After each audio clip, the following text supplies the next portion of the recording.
আমি ডাক্তার মোহাম্মদ ইয়াজ আলী সরকার, অবসরপ্রাপ্ত উপজেলা স্বাস্থ্য পরিবার পরিকল্পনা কর্মকর্তা।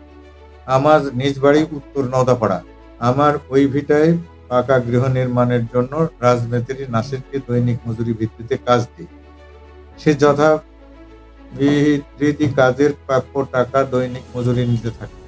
কাজ শেষে হঠাৎ সে দাবি করে আমার নিকট সে 1,90,000 টাকা পাওনা আছে। আমি হিসাব চাইলে সে দিতে অস্বীকৃতি জানায়। সে আমার নিকট হতে সে অর্থ আদায়ের নানা হুমকি প্রদান করে। আমি টাকা প্রদান করি নাই। তবে সে আমার নিকট হতে বিভিন্ন সময়ে 2,22,000 টাকা নেয়।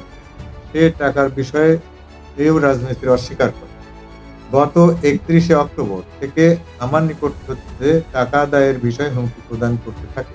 একটি সেনাবাহিনী পরিচয় দিয়ে আমার নিকটে কথিত 1,90,000 টাকা পরিশোধের বিষয়ে